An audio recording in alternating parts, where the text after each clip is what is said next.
Hey guys, today we're going to be doing some book reviews. I do want to preface that it is going to be a very short review. I only am going to do 2 books, but they are two good books.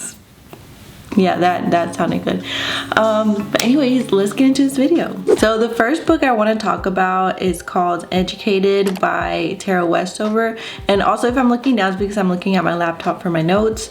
So this is a nonfiction, and the whole reason of me getting this book is because I love watching documentaries.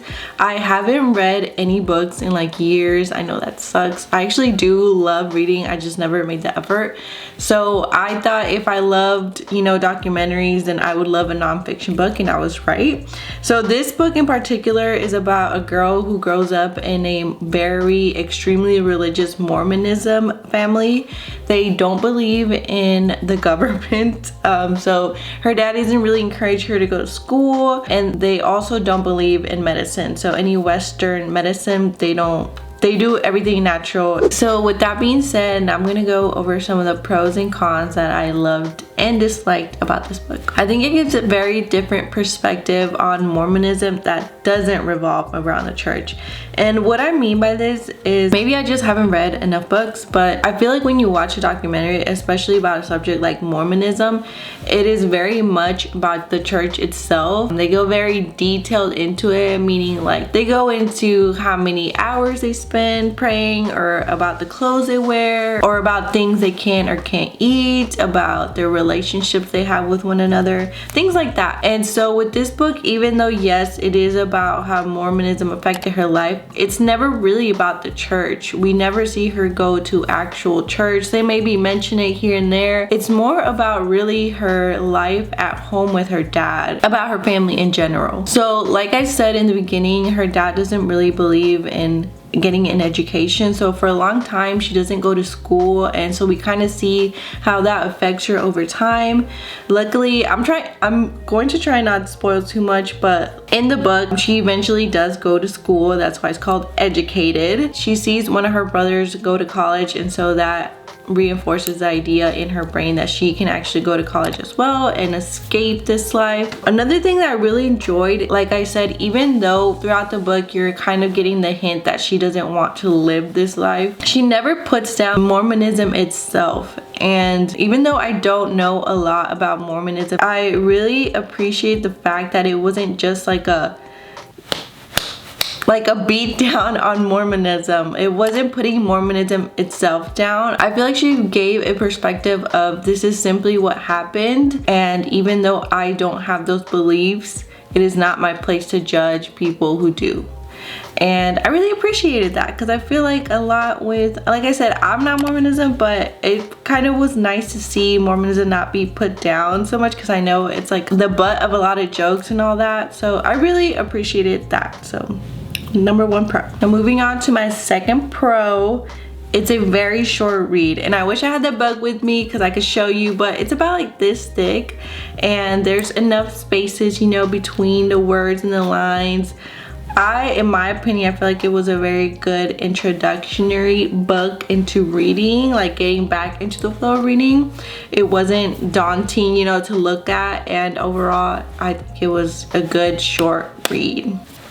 So now for my cons. I actually don't have any cons for this book. I enjoyed it very much from the beginning to end. Like I said, it's a very short read. I have no complaints about it whatsoever. I enjoyed it throughout. And so if I had to give this a rating, I would give it a 5 out of 5. You can come at me all you want. Maybe I'm being like too easy, but I really enjoyed it. And so I will be giving it 5 out of 5. For me. So even though I loved the other book, this book right here is the real reason I want to make this video.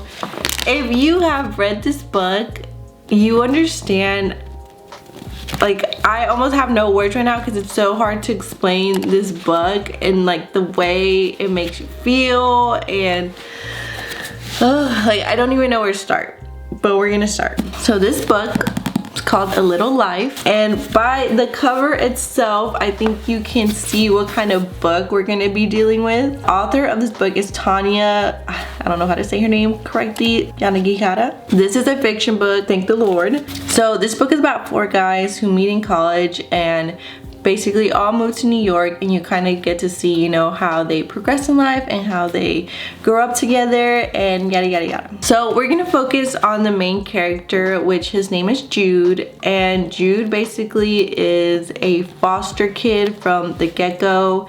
He has a very sad and hard life growing up, and even into some of his adulthood, and you kind of get to experience that with him.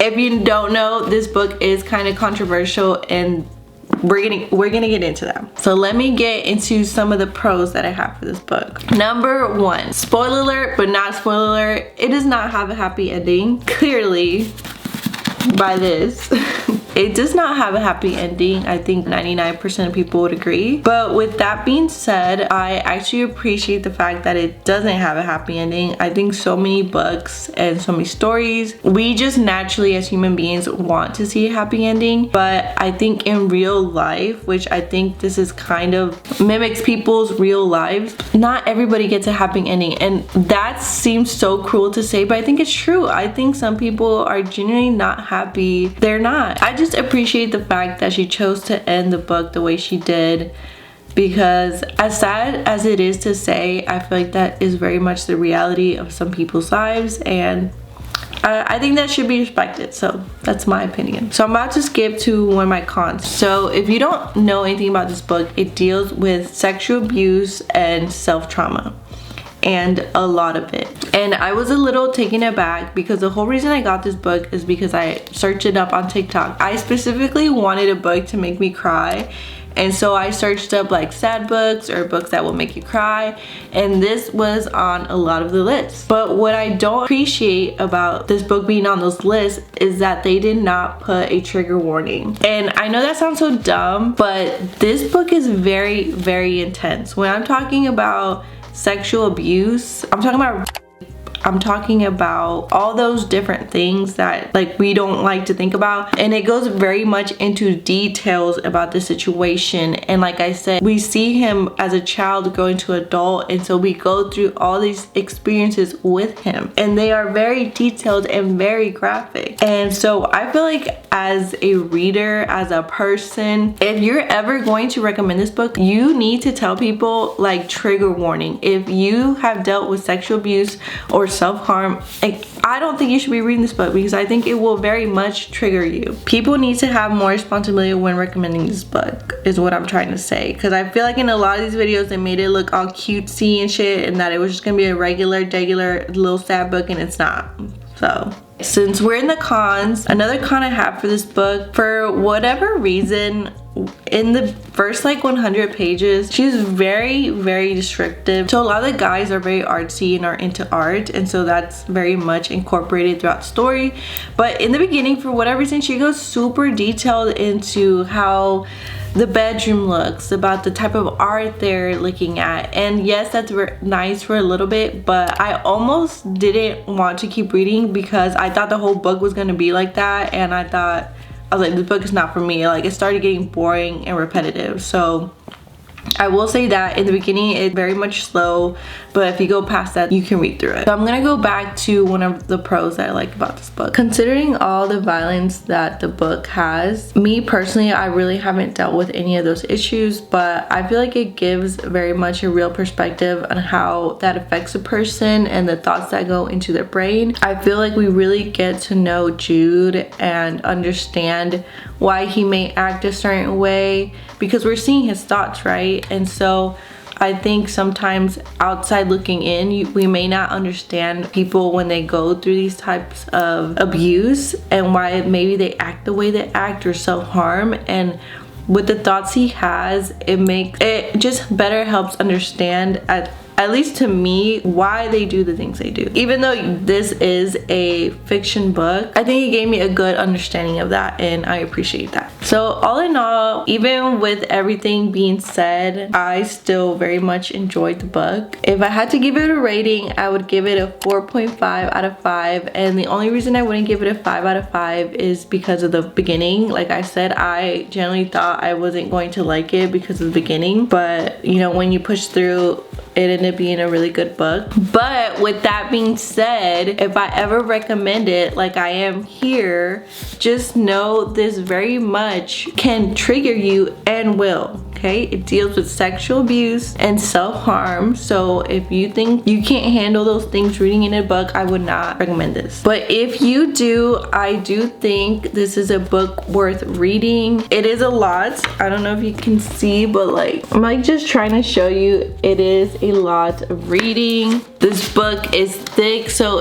I wouldn't really consider it an easy read. It's a lot on you emotionally. I felt like a lot of times after I was done reading, I had to take like a 10-minute breather, just kind of stand there and think about my thoughts. But overall, I think it's an amazing story and I would recommend it if you can handle it. If not, I'm sure there are plenty other books that can make you feel all the things you want to feel and not be traumatized. So with that being said, I feel like this was probably the suckiest book recommendation video ever. I'm sorry, it's my first one. It made me nervous. It made me feel like I was at school, like presenting something.